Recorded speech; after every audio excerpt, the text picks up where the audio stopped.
പീഡനക്കേസിൽ digital തെളിവുകൾ കോടതിയിൽ നൽകിയെന്ന് രാഹുൽ മാങ്കൂട്ടത്തിന്റെ അഭിഭാഷകൻ വ്യക്തമാക്കുകയാണ്. പെൻഡ്രൈവിലാണ് രേഖകൾ സമർപ്പിച്ചതെന്ന് അഭിഭാഷകൻ അറിയിക്കുന്നു. ആർ അനന്തകൃഷ്ണൻ വിവരങ്ങളുമായി. അനന്തൻ, ഈ രേഖകളുമായി രാഹുൽ തിരുവനന്തപുരത്തേക്ക് എത്തിയെന്നതാണോ, ആലപിച്ച രേഖകൾ കോടതിയിൽ ഹാജരാക്കിയെന്നാണോ അഭിഭാഷകൻ വ്യക്തമാക്കുന്നത്?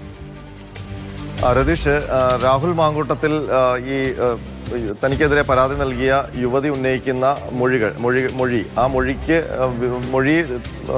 വിരുദ്ധമായ, അല്ലെങ്കിൽ ആ മൊഴിയിൽ പറയുന്ന കാര്യങ്ങൾ ശരിയല്ല എന്ന് തെളിയിക്കാൻ ഉതകുന്ന ചില രേഖകളും തെളിവുകളും ഡിജിറ്റൽ തെളിവുകളും കോടതിയിൽ ഹാജരാക്കിയെന്നാണ് അവകാശപ്പെടുന്നത്.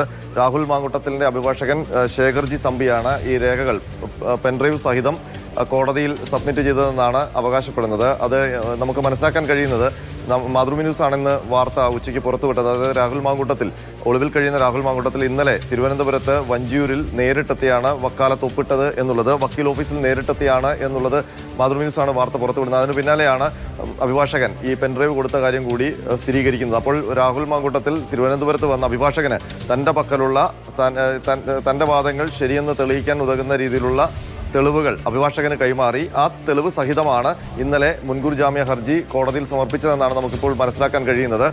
ചാറ്റുകൾ അടക്കമുള്ള വിവരങ്ങൾ, ഈ ഡിജിറ്റൽ തെളിവുകൾ ഈ പെൻഡ്രൈവിൽ ഉണ്ട് എന്നാണ് രാഹുലിന്റെ അഭിഭാഷകൻ അവകാശപ്പെടുന്നത്.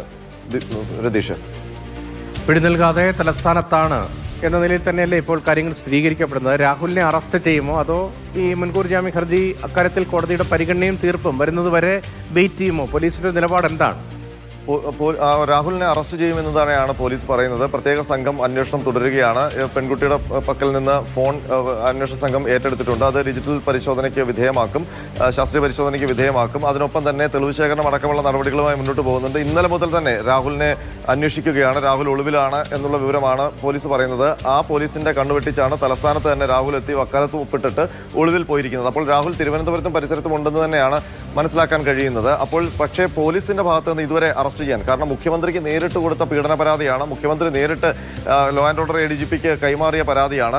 അപ്പോൾ ആ പരാതിയിൽ പ്രതിയായ MLA ഇതുവരെ പോലീസിനെ കണ്ടെത്താനോ അറസ്റ്റ് ചെയ്യാനോ കഴിഞ്ഞില്ല എന്നുള്ളത് വലിയ വീഴ്ച തന്നെയാണ്. അപ്പോൾ പോലീസ് ഇപ്പോഴും പറയുന്നത് അന്വേഷിച്ചുകൊണ്ടിരിക്കുകയാണ് എന്നുള്ളതാണ്. മൂക്കിൻ തുമ്പത്ത് രാഹുൽ ഉണ്ട് എന്നുള്ള രാഷ്ട്രീയ സ്വഭാവമുള്ള കേസ് കൂടിയാണല്ലോ. ഇനിയിപ്പോൾ കോടതിയിൽ പരിഗണനയ്ക്കിരിക്കുന്നു, കോടതിയുടെ തീർപ്പ് വരട്ടെ, അങ്ങനെ നീണ്ടുപോകാനുള്ളൊരു ആലോചന കൂടി ഉണ്ടാകുമോ? കാരണം തദ്ദേശ തെരഞ്ഞെടുപ്പിന്റെ ഘട്ടമാണ്. ഇതെല്ലാം പ്യുവർലി ഒരു നിയമപരമായ നടപടിക്രമങ്ങൾ മാത്രമല്ലല്ലോ, അതിൽ രാഷ്ട്രീയം കൂടി ഉണ്ടല്ലോ.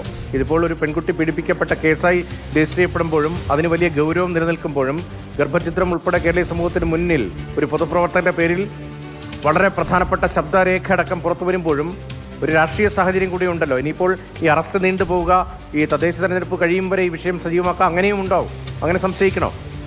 രതീഷ്, ഈ രാഹുൽ മാങ്കൂട്ടത്തിന്റെ കേസ് ഉടനെ പുറത്തു വന്നതും അതിന്റെ പരാതി വന്നതും അതുമായി ബന്ധപ്പെട്ട അന്വേഷണവും ഒക്കെ രാഷ്ട്രീയമായാണ് UDF നേരിടുന്നത്. UDF ഉന്നയിക്കുന്ന ഒരു ആരോപണം, ഇത് ഈ ഘട്ടത്തിൽ ഈ പരാതി വന്നതിന് പിന്നിൽ രാഷ്ട്രീയമാണ് എന്ന് തന്നെയാണ്. പ്രത്യേകിച്ച് ശബരിമല സ്വർണ്ണക്കൊള്ളയുമായി ബന്ധപ്പെട്ട കാര്യങ്ങൾ അത് CPM-ന് നേരെ തിരിഞ്ഞ് വരുന്ന ഘട്ടത്തിൽ, അതും തെരഞ്ഞെടുപ്പിനെ ബാധിക്കുമെന്നുള്ളൊരു ഘട്ടത്തിൽ അതിൽ നിന്ന് രക്ഷപ്പെടാനാണ് ഇപ്പോൾ ഈ പരാതി അടക്കം മുന്നോട്ട് വന്നതെന്നാണ് UDF കേന്ദ്രങ്ങൾ ആരോപിക്കുന്നത്. അപ്പോൾ പോലീസിന്റെ നീക്കങ്ങളും ആ രീതിയിൽ വ്യാഖ്യാനിക്കപ്പെടുന്നുണ്ട്. അതായത് രാഹുൽ മാങ്കൂട്ടത്തിൽ ഒളിവിലാണ്. ഇപ്പോൾ രാഹുൽ മാങ്കൂട്ടത്തിലിനെ ഇപ്പോൾ പെട്ടെന്ന് അറസ്റ്റ് ചെയ്യാതെ ആ നടപടി നീട്ടിക്കൊണ്ടുപോയാൽ മുൻകൂർ ജാമ്യാപേക്ഷ ബുധനാഴ്ച മാത്രമേ പരിഗണിക്കുകയുള്ളൂ. അപ്പോൾ ബുധനാഴ്ച മുൻകൂർ ജാമ്യാപേക്ഷ പരിഗണിച്ചാലും അതിൽ വാദപ്രതിവാദങ്ങൾ ഉണ്ടാകും. ആ ആർഗ്യുമെന്റ് എല്ലാം കേട്ട് കോടതി അതിലൊരു ഓർഡർ ഇടണമെങ്കിൽ വീണ്ടും 1-2 ദിവസം താമസിക്കും. അപ്പോൾ ഒരു പക്ഷേ അടുത്ത ആഴ്ചയിലേക്ക് പോകും.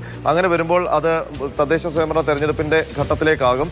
ആ സമയത്തും രാഹുൽ മാങ്കൂട്ടത്തിന്റെ വിഷയം സജീവമായി ചർച്ചയിൽ ഉണ്ടാകും. അപ്പോൾ അങ്ങനെ ഒരു തന്ത്രമാണോ സർക്കാർ ഉദ്ദേശിക്കുന്നത് എന്നുള്ളൊരു സംശയം UDF കേന്ദ്രങ്ങൾക്കുണ്ട്. അത്തരം ഒരു മറു ആരോപണം ഉയർന്നിട്ടുമുണ്ട്. അതായത് പോലീസ് രാഹുലിനെ അറസ്റ്റ് ചെയ്യാതെ രാഹുലിനെ ഒളിവിൽ തന്നെ നിർത്തിക്കൊണ്ട് രാഹുലിന്റെ വിഷയം സജീവമായി നിർത്തുക എന്നുള്ളൊരു രാഷ്ട്രീയ തന്ത്രം ഇടതുപക്ഷത്തിന്റെ ഭാഗത്തു നിന്നുണ്ട് എന്നുള്ളതാണ് UDF ആരോപിക്കുന്നത്. ഏതായാലും പോലീസ് പറയുന്നത് അങ്ങനെയൊന്നുമില്ല. രാഹുലിനെ കണ്ടെത്താൻ കഴിയാത്തത് കൊണ്ടാണ് ഈ ബുധനാഴ്ച കോടതി ഈ മുൻകൂർ ജാമ്യാപേക്ഷ പരിഗണിക്കുന്നത് വരെ ഞങ്ങൾക്ക് അറസ്റ്റ് ചെയ്യാനുള്ള എല്ലാ സാധ്യതകളുമുണ്ട്, അത് ഉപയോഗിക്കുക തന്നെ ചെയ്യും എന്നാണ് പോലീസ് പറയുന്നത്.